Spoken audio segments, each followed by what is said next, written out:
ഈ വീഡിയോ നമ്മളൊരു 2 മാസം മുമ്പ് മൂന്നാറിന് പോയില്ലായിരുന്നോ? അതിൻ്റെ ബാക്കിയാണ്. എഡിറ്റ് ചെയ്യാൻ മടിയായതുകൊണ്ട് എൻ്റെ ഫോണിൽ ഇതിങ്ങനെ കിടക്കുമായിരുന്നു.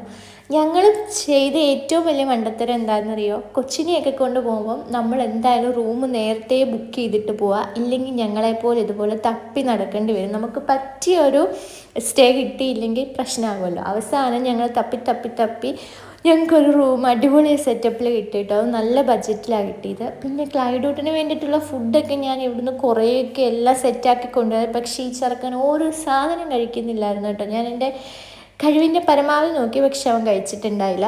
പിന്നെ ഫ്രിസ്റ്റിന് കയറി കിടക്കുന്ന എന്തോ ഗോതമ്പിൻ്റെ ഉള്ള ബിസ്ക്കറ്റ് എന്തോ കഴിച്ച് അലർജി ആയിട്ട് കയറി കിടക്കുന്നതാണ് കേട്ടോ. ഭയങ്കര തണുപ്പുമായിരുന്നു. പിന്നെ ഞങ്ങൾ ക്ലൈഡൂട്ടനെയൊക്കെ അവനൊന്ന് സെറ്റായി ഉറങ്ങി. ഞങ്ങളൊരു 10-11 മണിയൊക്കെ ആയപ്പോഴത്തേനും ഫുഡ് പാഴ്സൽ വാങ്ങിക്കാമെന്ന് ഓർത്ത് പോയിട്ട്. ഞാൻ ഓർക്കാൻ ഈ ഫ്രിസ്റ്റിന് എങ്ങനെ ഈ സെറ്ററൊന്നും ഇല്ലാണ്ട് ഈ തണുപ്പത്ത് എങ്ങനെ ഇരിക്കുന്നതെന്ന്. എനിക്ക് തണുത്തിട്ടാണെങ്കിൽ ഫുഡ് പോലും കഴിക്കാൻ പറ്റുന്നില്ലായിരുന്നു. അങ്ങനെ ഞങ്ങൾ ഫുഡൊക്കെ തീർന്നായിരുന്നു കേട്ടോ. ലാസ്റ്റ് കിട്ടിയതൊക്കെ വെച്ച് അഡ്ജസ്റ്റ്